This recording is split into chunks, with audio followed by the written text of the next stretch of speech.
तो दोस्तों, स्वागत है आपका सीरीज़ के आखिरी वीडियो में। इस वीडियो में हम class 10th science chapter 4 carbon एवं उसके यौगिक के जो अभ्यास प्रश्न हैं उनको हम इस वीडियो में डिटेल में सॉल्व करेंगे। तो बिना किसी देरी के वीडियो को शुरू करते हैं। तो देखिए, पहला क्वेश्चन क्या है। पहला है, एथेन का आणविक सूत्र C2H6 है।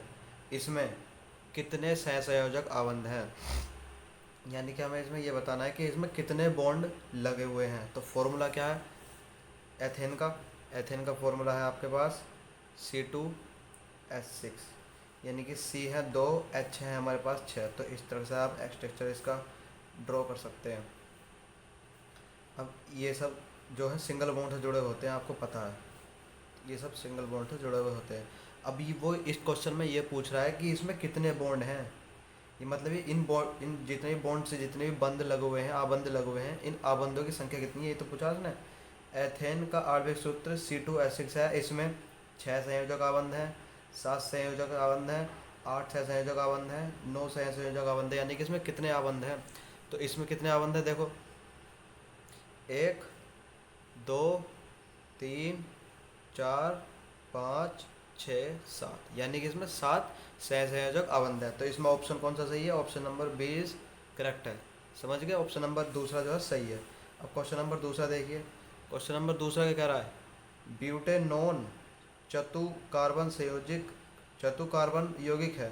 इसका प्रक्रियात्मक समूह कौन सा है। यानी कि ब्यूटेनोन क्या दिया है उसने, ये पहला क्वेश्चन था। दूसरा क्वेश्चन में क्या कहा उसने, ब्यूटेनोन। ब्यूटेनोन में वो पूछ रहा है, ब्यूटेनोन एक कार्बन है, कार्बनिक यौगिक है, और इसमें कौन सा प्रक्रियात्मक समूह या क्रियात्मक समूह जुड़ा हुआ है। तो आप, मुझे फॉर्मूला लिखने की ज़रूरत नहीं है, फॉर्मूला बाद में बताऊंगा, पर आप पहले नाम से समझो। ब्यूटेनोन, एथ मैथ प्रो ब्यूट, यानी कि कार्बन है 4, ऑन यानी कि एंड में ऑन लग रहा है। और मैं आपको बता चुका हूँ, जिस कार्बन यौगिक में एंड में से ऑन की आवाज़ आती है उसमें कीटोन ग्रुप जुड़ा हुआ होता है। अब आप फॉर्मूले से देखिए, तो इसका फॉर्मूला क्या है, ब्यूटेनोन है, यानी कि CH3 CH2 CO CH3, ये होगा इसका फॉर्मूला। तो ये CO वाला ग्रुप, CO इसमें जुड़ा हुआ है, और ये CO किस में जुड़ता है, ये कीटोन ग्रुप में जुड़ता है। समझ गए, किस ग्रुप में जुड़ता है, कीटोन ग्रुप में। वो तो इसके नाम से पता चल रहा है।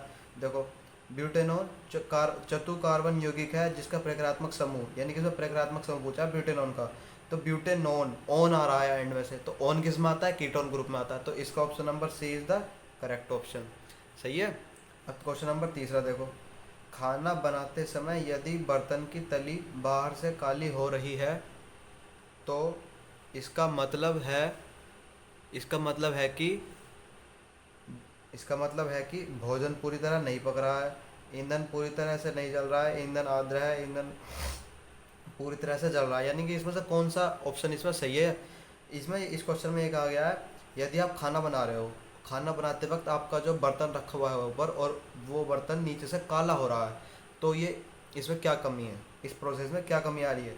तो मैं आपको बता चुका हूँ, ये बर्तन तभी काले होते हैं नीचे से जब ईंधन पूरी तरह नहीं जलता है। क्योंकि जो ईंधन पूरी तरह से जलता है वो तो स्वच्छ ज्वाला देता है नीले कलर की, समझ गए, और जो ईंधन पूरी तरह से नहीं जलता है वो पीली ज्वाला देता है। और उस पीली ज्वाला में जो है धुआं मिक्स होता है, जिसके कारण जो है बर्तनों की तली नीचे से क्या से हो जाती है, काली हो जाती है। और जो स्वच्छ ज्वाला होती है उसमें किसी प्रकार का धुआं होता ही नहीं है, तो जिसके कारण उसकी तली नीचे से, किसी बर्तन की तली नीचे से काली नहीं होती। तो क्वेश्चन नंबर तीसरा भी में कौन सा ऑप्शन सही है, बी सही है। क्यों, क्या है बी, ईंधन पूरी तरह से नहीं जल रहा है, यानी कि ईंधन पूरी तरह से नहीं जलता है। समझ गए। अब क्वेश्चन नंबर चौथा देखिए।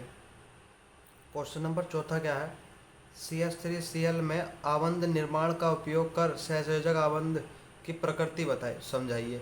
यानी कि सब प्रकृति बतानी है कि सहसंयोजक आबंध किस प्रकार का है। इसमें सिंगल बॉन्ड से ये सारे जुड़े हुए हैं, ये डबल बॉन्ड से, ट्रिपल बॉन्ड से, मतलब इनकी बॉन्डिंग करनी है कुल मिलाकर। तो CH3Cl की बॉन्डिंग करना बहुत ही ज़्यादा आसान है। देखिए, CH3 फॉर्मूला है क्या है, CH3Cl। अब C कितने हैं, एक, एक C, H कितने, तीन, तीन H, Cl जोड़ा हुआ है, Cl जोड़ दिया। अब देखिए, हाइड्रोजन की संयोजकता कितनी होती है, एक, एक बना दिया, इसकी भी एक होगी, इसकी भी एक होगी।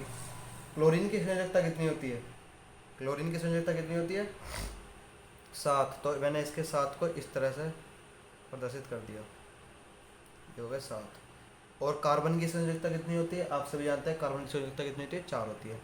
तो मैंने इसको, चलो इस तरह से स्टार से प्रदर्शित कर दिया इसके 4 को। कार्बन के पास 4 संयुक्ता है। अब हाइड्रोजन को कितने पूरे करने होते हैं अपने? 2। इसके पास एक होता है और एक ही लेता है उधार, तो इसने एक इससे ले लिया।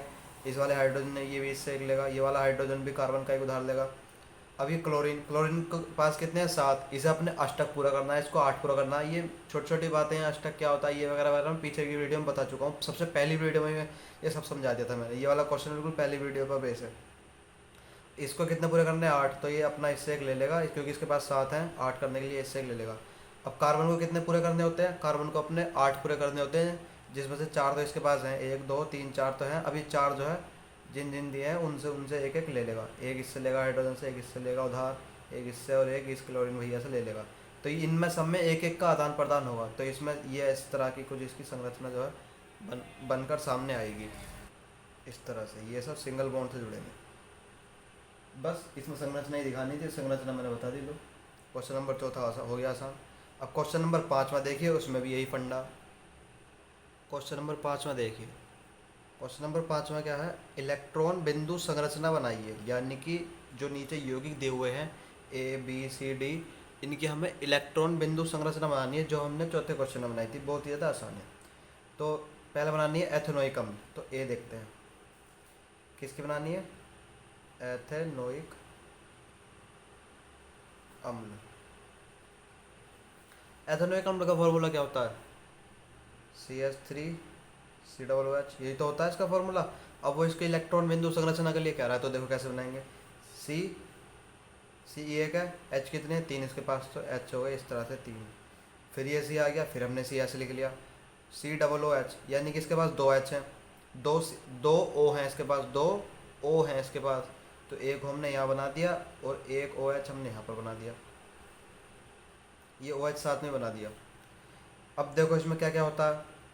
इसकी इलेक्ट्रॉन बिंदु संरचना करनी है। OH अलग कर देता हूँ, चलो मैं।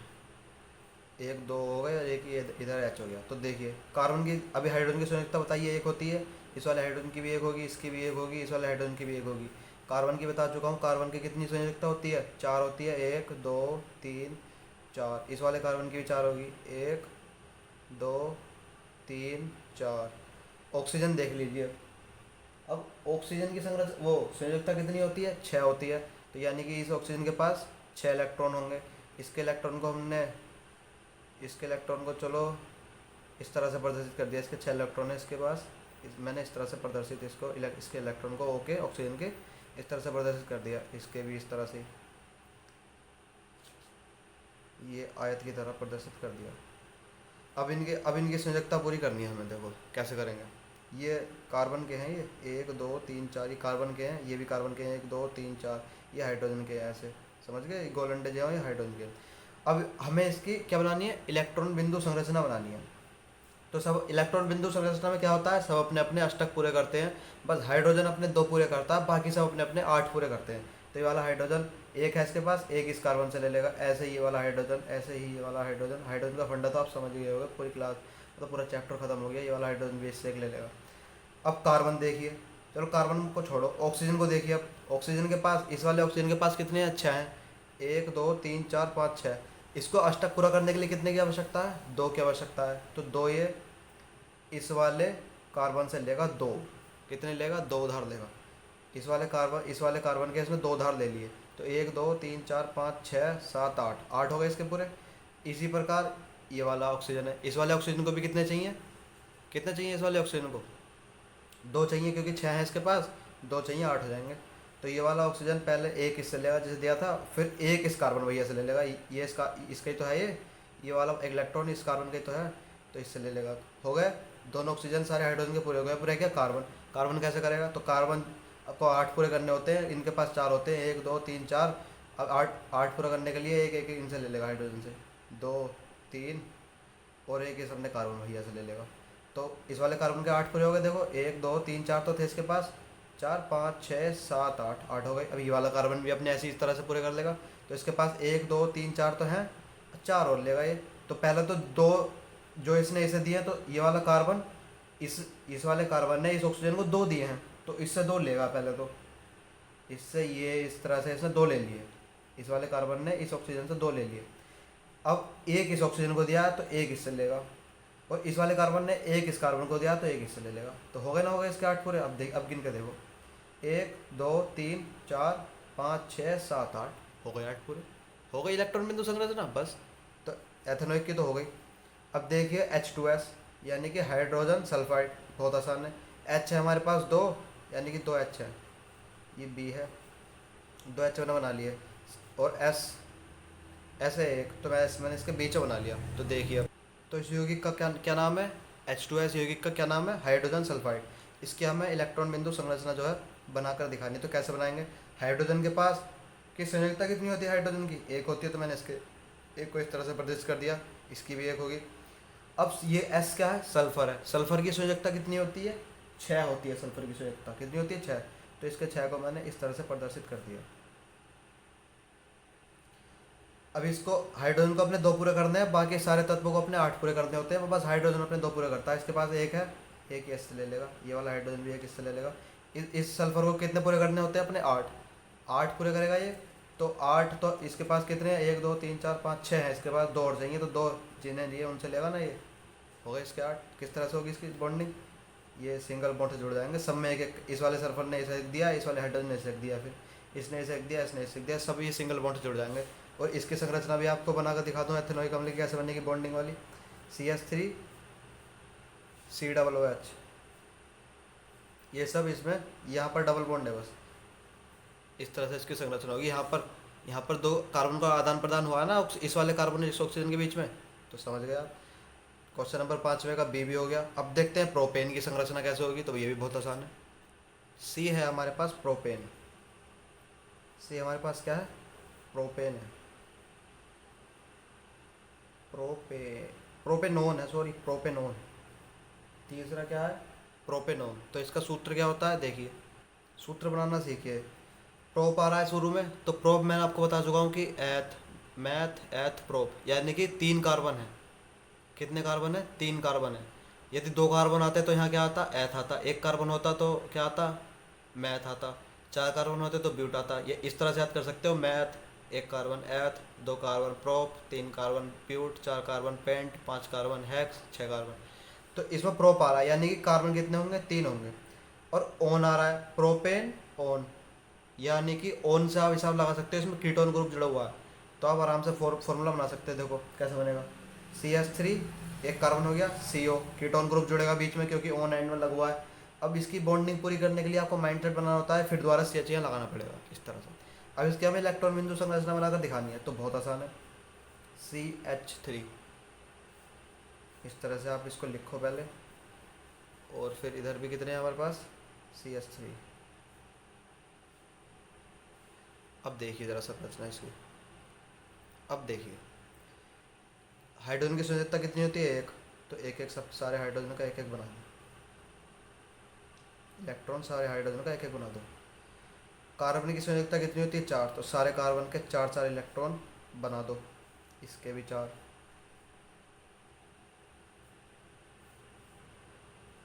ये ऑक्सीजन है दोस्तों, इस वाले कार्बन के भी 4। ऑक्सीजन की संयोजकता कितनी होती है, कितनी होती है ऑक्सीजन की संयोजकता, 6 होती है। तो बना दो, 6 होती है, कितनी होती है, 6 बना दो इसके ऑक्सीजन के। तो इसके ऑक्सीजन के मैंने इस डिब्बे से प्रदर्शित कर दिया आयत की तरह। तो ये ऑक्सीजन के 6 हो गए, ये इस कार्बन के 4 हो गए, ये इस कार्बन के 4 हो गए, क्रॉस क्रॉस, ये हाइड्रोजन के हाइड्रोजन के हाइड्रोजन के, ये इस कार्बन के। अब देखिए हाइड्रोजन को अपने 2 पूरे करने होते हैं, एक है इसके पास, एक ही इससे ले लेगा। ये वाला हाइड्रोजन भी इस तरह से, ये वाला हाइड्रोजन भी इस तरह से, ये वाला हाइड्रोजन भी इस तरह से, ये वाला हाइड्रोजन भी इस तरह से, ये वाला हाइड्रोजन भी इस तरह से। हाइड्रोजन का फंडा समझाते समझाते पूरी क्लासेस खत्म हो चुकी हैं, अब मैं नहीं समझाऊंगा ज़्यादा। बहुत आसान है, हाइड्रोजन के पास एक होता है, इसे एक की जरूरत होती है, तो ये कार्बन से ले लेता है। अब ऑक्सीजन का देखो, ऑक्सीजन के पास कितने हैं, 1 2 3 4 5 6 हैं। इसे अष्टक पूरा करने के लिए कितने की आवश्यकता है, 6 हैं। 8 पूरे करने के लिए 2 की आवश्यकता है नहीं है, तो 2 ये इस कार्बन से ले लेगा, इस तरह से। ये कार्बन के 2 इसने ले लिए, उधार लिए नहीं है, उधार लिए। अब क्या सबकी हो गई, हाइड्रोजन ने भी अपने वो अष्टक पूरा कर लिए, इसने भी, ऑक्सीजन ने भी अपने अष्टक पूरा कर लिए, कार्बन रह गया। तो कार्बन को भी अपने 8 पूरे करने हैं, तो कार्बन भी पहले जिन जिन से लिए हैं उनसे लेगा।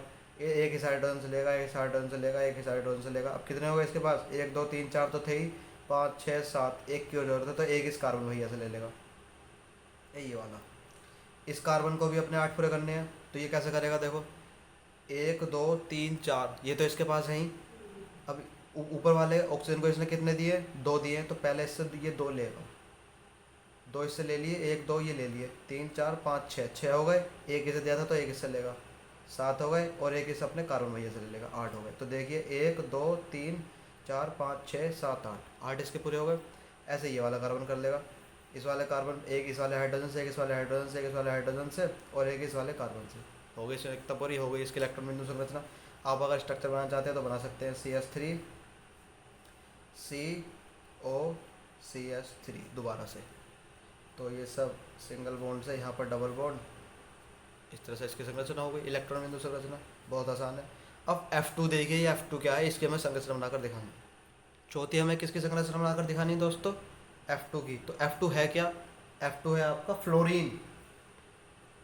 F2 नहीं, F होता है आपका फ्लोरीन, फ्लोरीन यार, फ्लोरीन। इसका सूत्र क्या, इसका मतलब एटॉमिक नंबर क्या होता है इसका, इसका एटॉमिक नंबर होता है 9, और संयोजकता कितनी होगी फिर इसकी, 2 8 8 18 का हिसाब लगा लेना, संयोजकता आएगी इसकी, इसकी बता रहा हूँ, इसकी बताई नहीं ना अभी तक, इसकी संयोजकता आएगी आपकी 7, संयोजकता इसकी कितनी आएगी, 7 आएगी। अब कर लो, F2 है, यानी कि 2F की हमें इलेक्ट्रॉन बिंदु संरचना बनानी है, तो 2F बना लो, 1 और ये 2F बना लिए, संयोजकता कितनी है 7, तो 7 7 बना लो, 1 2 3 4 5 6 7, इस वाले के पास भी 7 होंगे, 1 2 3 4 5 6 7। इन अष्टक पूरा करने के लिए कितने की आवश्यकता है, 1 की आवश्यकता, तो ये वाला फ्लोरीन 1 इससे ले लेगा, ये वाला फ्लोरीन 1 इससे ले लेगा। हो गया काम, बड़ा आसान है। इस वाले ने इससे ले लिया, इस वाले ने इससे ले लिया, भैया बंदी निभा दी, सिंगल बॉन्ड से जुड़ गए, बस इतना सा था। तो 5वां क्वेश्चन समझ गए। अब छठा क्वेश्चन देखते हैं क्या है। क्वेश्चन नंबर छठा क्या है आपका, क्वेश्चन नंबर छठा है, समजातीय श्रेणी क्या है, उदाहरण के साथ समझाइए। समजातीय श्रेणी में आपको समझा चुका हूँ पिछले की वीडियोज़ में, बहुत ही आसान है। समजातीय श्रेणी या सजातीय श्रेणी वह श्रेणी होती है जिसमें ये श्रेणी है एक टाइप की, यानी कि एक पद ये होगा, फिर दो, इसमें कई सारे पद होंगे, श्रेणी में पद ही तो होते हैं इस टाइप से। तो ये कैसी श्रेणी है, सजातीय श्रेणी एक ऐसी श्रेणी होती है जिसमें ठीक आगे वाला कार्बनिक यौगिक पीछे वाले कार्बनिक यौगिक से CH2 का अंतर रखता है।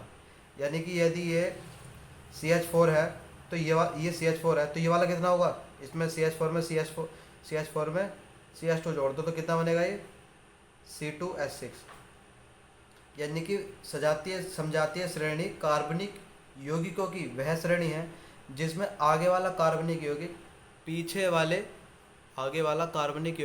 वाले कार्बनिक यौगिक से आगे वाले कार्बनिक यौगिक से CH2 का अंतर रखता है, तथा इसके अणुभार में 14U का अंतर होता है। समझ गए, यानी कि एक श्रेणी होगी, इसमें ठीक आगे वाला कार्बनिक यौगिक पीछे वाले कार्बनिक यौगिक से CH2 का अंतर रखेगा। अब देखिए श्रेणी कैसे बनेगी, चाहे आप एल्केन की श्रेणी बना लीजिए, चाहे आप एल्काइन की बना लीजिए, चाहे आप एल्कीन की बना लीजिए, ये सब समजातीय श्रेणी होती है। एल्केन की श्रेणी का एग्जांपल लेते हैं, जैसे कि CH4 C2H6 और C3H8 C4H10, इतने ही ले रहा हूँ मैं, चलो ये श्रेणी है। इसमें ठीक आगे वाला कार्बनिक यौगिक पीछे वाले कार्बनिक यौगिक से CH2 का अंतर रखता है। देखो कैसे, यदि हम CH4 में CH2 जोड़ दें तो क्या आ जाएगा, CH4 में CH2 जोड़ दें, ऐड करके देखना क्या आ जाएगा, C2H6 आ जाएगा। यदि C2H6 में हम CH2 जोड़ दें तो क्या आ जाएगा, C3H8 आ जाएगा।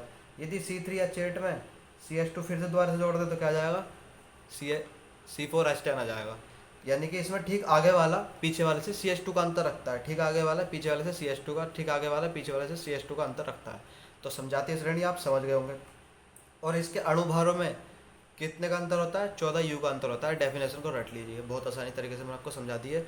समजातीय श्रेणी कार्बनिक यौगिक की वह श्रेणी है जिसमें आगे वाला कार्बनिक यौगिक पीछे वाले कार्बनिक यौगिक से CH2 का अंतर रखता है, तथा इसके अणुभार में 14U का अंतर होता है। एग्जाम्पल से मैंने आपको समझा दिया तो समझ गए होंगे। अब नेक्स्ट क्वेश्चन देखते हैं। नेक्स्ट क्वेश्चन है आपका, देखिए दोस्तों 7वां क्वेश्चन है, भौतिक एवं रासायनिक गुणधर्मों के आधार पर एथेनॉल एवं एथेनोइक्स अम्ल में आप कैसे अंतर करेंगे? तो ये क्वेश्चन बहुत ही ज़्यादा इम्पोर्टेंट भी है, बट आप अगर आप इस क्वेश्चन को डिटेल में समझना चाहते हैं तो मेरी वीडियो नंबर 10 है, क्लास 10th साइंस चैप्टर 4 में। क्लास 10 साइंस चैप्टर 4 की जो वीडियो नंबर 10 है उसमें मैंने एथेनॉल और एथेनॉइक को बहुत ही आसान तरीके से उसके भौतिक गुणधर्म, रासायनिक गुणधर्म, उपयोग वगैरह सब मैंने इस साथ में क्वेश्चन को बिल्कुल समझा दिया एकदम तरीके से। ये क्वेश्चन इंपॉर्टेंट भी है, तो इसलिए आप वीडियो नंबर 10 जाकर देख लीजिए। यदि मैं इसे आप समझाने लग गया तो वीडियो बहुत लंबी हो जाएगी, तो आप इस क्वेश्चन को जो है वीडियो नंबर 10 में देख लीजिए। बहुत छोटी वीडियो, ज़्यादा बड़ी भी नहीं है, और आपको समझ में एकदम आसानी से आ जाएगा। अब क्वेश्चन नंबर अगला देखते हैं। क्वेश्चन नंबर अगला भी इसी तरीका है। जब आठवां, क्वेश्चन नंबर 8वां, जब साबुन को जल में डाला जाता है तो मिसल निर्माण क्या होता है? ये वाला जो क्वेश्चन है, इस क्वेश्चन को मैंने वीडियो नंबर 11 में समझा रखा है। ये दो ही क्वेश्चन ऐसे हैं जो ज़्यादा लंबे हैं और इम्पोर्टेंट भी हैं, और मैं इस वीडियो में नहीं बताने का। क्यों नहीं बताने का? क्योंकि मैंने पिछले वीडियोज़ में बहुत ही अच्छे तरीके से समझा रखा है। साबुन में मिसल का निर्माण क्या होता है, कैसे होता है, ये मैंने ये सारा क्वेश्चन मैंने आपको वीडियो नंबर 11 में समझा रखा है। क्वेश्चन नंबर 8 में मिलेगा वीडियो नंबर 11 में, और 10वां मिलेगा, ये 7वां मिलेगा आपको वीडियो नंबर 10 में। समझ गए? तो अगर क्वेश्चन नंबर 9वां देखिए। क्वेश्चन नंबर 9वां है आपका, कार्बन एवं उसके यौगिकों का उपयोग अधिकतर अनुप्रयोगों में ईंधन के रूप में क्यों किया जाता है? तो ये क्वेश्चन भी बहुत मज़ेदार है और बहुत ही ज़्यादा आसान है। तो मैं आपको बता चुका हूँ पहले ही कि जो कार्बन यौगिक होते हैं उनको जलाने से एक तो हमें ऊष्मा मिलती है, जिसका यूज़ हम बहुत तरह से कर सकते हैं। दूसरी बात, प्रकाश मिलता है। कार्बन यौगिकों को जलाने पर हमें प्रकाश मिलता है, तो प्रकाश, कितनी ऊर्जा उत्पन्न हुई? एक तो हमें ऊष्मा मिली, तो क्या कहते हैं उसके, हीटिंग एनर्जी। दूसरी हमारी हुई प्रकाश ऊर्जा उत्पन्न उसमें। तो यानी कि कार्बन यौगिकों को जलाने से हमें बहुत तरह की ऊर्जाएं प्राप्त होती है, तो इसलिए इसका उपयोग अधिकतर जलाने के लिए किया जाता है। चाहे हम सॉरी चाहे हम मोटरसाइकिल में पेट्रोल के रूप में कार्बन यौगिक को जलाएं, चाहे गाड़ी में सीएनजी के रूप में कार्बन यौगिक को जलाएं, मतलब हर तरह से हम कार्बन यौगिक को ही जलाते हैं, क्योंकि इनसे हमें बहुत तरह की एनर्जी प्राप्त होती है। तो देखिए इसका आंसर मोटा मोटा आपको बता दिया है। तो कार्बन एवं उसके यौगिकों को जलाने पर कार्बन डाइऑक्साइड, ऊष्मा व प्रकाश उत्पन्न होता है। जैसे कि मैं आपको बता चुका हूँ, ऊष्मा की भी हमें आवश्यकता होती है और प्रकाश की भी हमें आवश्यकता होती है। तो इससे अच्छी बात क्या है, जो एक चीज़ एक बार हीटिंग देंगे कितनी बढ़िया बढ़िया उससे ऊर्जाएं हमको मिलेंगी। तो एक बार इन्हें जलाने के पश्चात दोबारा अतिरिक्त ऊर्जा, यानी कि दोबारा एक बार जला दीजिए आप कोयले को तो वो जलता ही रहेगा। ऐसा नहीं कि वो 2 मिनट जला फिर बुझ जाएगा, दोबारा जलाना पड़ेगा, ऐसा नहीं है। लकड़ी को जला दोगे तो जलती रहेगी, यदि वह सूखी है तो, गीली है तो नहीं जल पाएगी। तो सही होनी चाहिए। एक बार इन्हें जलाने के पश्चात दोबारा अतिरिक्त ऊर्जा प्रदान नहीं करनी पड़ती, यानी कि एक बार जला दीजिए आप, दोबारा ऊर्जा इन्हें नहीं देनी पड़ेगी। समझ गए? तो बहुत आसान है, इसको आप रट सकते हैं आसानी से। रटने की कोई ज़रूरत नहीं है, मैं आपको समझा चुका हूँ। इससे कार्बन यौगिकों को जलाने के बहुत फ़ायदे होते हैं, इनसे प्रकाश मिलता है, उसमें मिलती है, वो वगैरह वगैरह में मिलता है, मैंने आपको सब बता दिया। अब क्वेश्चन नंबर 10वां देखिए। क्वेश्चन नंबर 10वां देखिए, बहुत ही मज़ेदार क्वेश्चन है और मज़ा आ जाएगा वास्तव में इस क्वेश्चन करने में। कठोर जल को साबुन से उपचारित करने पर झाग के निर्माण को समझाइए। यानी कि पहली बात तो यह है, यदि हम साबुन को कठोर जल में मिलाएंगे तो झाग उत्पन्न होंगे ही नहीं। क्यों नहीं होंगे? रीज़न बताऊंगा मैथमेटिकल तरीके से। कठोर जल में क्या होता है, आपके लवण होते हैं, जैसे कि कठोर जल में होते हैं आपके MgCl2, Mg या मैग्नीशियम के लवण होंगे, या फिर उसमें, या फिर होंगे आपके मैग्नीशियम या फिर कैल्शियम के, यानी कि CaCl2। अब समझो, कठोर जल है, कठोर जल, कठोर जल में ये चीज़ें हैं, MgCl2, या तो MgCl2 होगी या CaCl2 होगी। अब हमारी साबुन क्या होती है? साबुन का फॉर्मूला क्या होता है? साबुन का फॉर्मूला होता है C17H35COO Na। जब हम साबुन को कठोर जल में मिलाएंगे तो इनके बीच में क्या होगी? रिएक्शन होगी, या तो इन दोनों के बीच में रिएक्शन होगी या फिर इन दोनों के बीच में रिएक्शन होगी, कुल मिलाकर रिएक्शन होगी। तो इसके बाद क्या प्रोडक्ट बनेगा? देखिए, जब साबुन को जल में मिलाया जाता है, उसकी मैं आपको मैथमेटिकल रिएक्शन बता रहा हूँ। ये आपका क्या है? कठोर जल है। कठोर जल में ये पदार्थ उत्पन्न मतलब होते हैं, ये आपके साबुन है। समझ गए? सॉरी कट गया मुझसे ये। तो देखिए साबुन है। अब ये रिएक्शन करके क्या बनाएगा? ये रिएक्शन करके बनाएगा C17H35COO ये ब्रैकेट बंद हो जाएगा, ये होगा होल्ट वाइज, इतना ये सेम रहेगा, इससे रिएक्शन होगी तो ये Mg इसको Na को निकाल फेंकेगा, इसका स्थान ले लेगा Mg। ये आपका प्रोडक्ट बनेगा इसमें। और क्या बनेगा, और बनेगा इसमें NaCl। तो ये वाला जो प्रोडक्ट NaCl, तो चलो NaCl जो होगा पानी में घुल जाएगा और पानी को नमक के पानी की तरह मतलब कर देगा, उसमें नमक जैसे ही आपको वो हो जाएगा, टेस्ट आएगा। तो ये वाला जो पदार्थ बना, ये एक अविलय पदार्थ है। कैसा है दोस्तों, अविलय, यानी कि ये जल में घुलता ही नहीं है। साबुन जो है यदि हम उसे कठोर जल में घोलेंगे तो वह ये पदार्थ बना देगी, और जिस पदार्थ के कारण वह, और इस पदार्थ के कारण साबुन जो है जल में पूरी तरह से नहीं घुल पाती है। क्यों नहीं घुल पाती है, क्योंकि जब साबुन में होती है ये वाला साबुन होती है आपकी ये, और जब इससे रिएक्शन करेगी पानी के अंदर ये होता है तो यह पदार्थ बन जाएगा, और ये पदार्थ होता है अविलय, समझ गए। और जबकि वो अपमार्जक जो होता है वो, उसका फॉर्मूला भी कुछ इस तरह का होता है, और इससे अलग होता है, यहाँ NH3 होता है, तो वो इस कठोर जल में अभिक्रिया करके अविलय पदार्थ नहीं बनाता, वो विलय पदार्थ बना देता है, जिसके कारण उसमें झाग उत्पन्न हो जाते हैं। तो देखिए, कठोर जल में कैल्शियम तथा मैग्नीशियम लवण उपस्थित होते हैं, यानी कठोर जल है, कठोर जल में मैग्नीशियम लवण या कैल्शियम लवण उपस्थित होते हैं। साबुन को जब कठोर जल में घोला जाता है तब ये अविलय लवण बनाते हैं। जब हमने साबुन को कठोर जल में घोला तो अविलय लवण बने, ये अविलय लवण जो है साबुन में झाग नहीं उत्पन्न होने देते हैं कठोर जल के कारण। अविलय लवण बनते हैं और झाग उत्पन्न नहीं करते। देखिए, अब मैंने आपको ये रफली था, ये मैंने आपको फेयर बना करके दिखा दिया। जैसे CaCl2 जो आपके कठोर जल में है, ये साबुन है आपका, जब रिएक्शन होगी तो ये बनेगा C17H35COO Na का होल्ट वाइज, ये वही है जो मैंने आपको अभी यहाँ करके बताया। तो कुल मिलाकर आप समझ गए, यानी कि जो कठोर जल होता है उसमें लवण उपस्थित होते हैं, किसके, मैग्नीशियम के और कैल्शियम के। और जो आपका साबुन होता है वो साबुन इन लवणों से अभिक्रिया करके एक अविलय पदार्थ बना देता है, जिसके कारण साबुन कठोर जल में झाग नहीं दे पाती है। तो क्वेश्चन नंबर 10 समझ गए। अब क्वेश्चन नंबर 11 देखते हैं। क्वेश्चन नंबर 11 क्या है, यदि आप लिटमस पत्र से साबुन की जांच करें तो आपका परीक्षण क्या होगा। यानी कि यदि हम साबुन की ये जांच करें कि साबुन अम्लीय होती है, क्षारीय होती है, किसके माध्यम से, लिटमस पेपर के माध्यम से। यानी कि हम लिटमस पेपर के माध्यम से ये जानने की कोशिश करें कि साबुन अम्लीय होती है या क्षारीय होती है, तो हमें क्या प्राप्त होगा। तो हम जानते हैं कि जो अम्ल होते हैं वो नीले लिटमस पेपर को लाल कर देते हैं, नीले लिटमस पेपर को लाल कर देते हैं अम्ल, और जो क्षारक होते हैं, क्षारक जो होते हैं वो लाल लिटमस पेपर को नीला कर देते हैं। तो जब हम साबुन को कैसे लाल लिटमस पेपर पर लगाएंगे तो वह उसको नीला कर देगा। साबुन को लाल लिटमस पेपर पर लगाएंगे तो वह इसको नीला कर देगा, क्योंकि ये क्या है, एक क्षारीय पदार्थ है। साबुन कैसी पदार्थ होती है, क्षारीय पदार्थ है, और क्षार जो होते हैं वो लाल लिटमस पेपर को नीला कर देते हैं, समझ गए। साबुन एक क्षारीय पदार्थ है जिसके कारण वह लाल लिटमस पेपर को नीला कर देगा।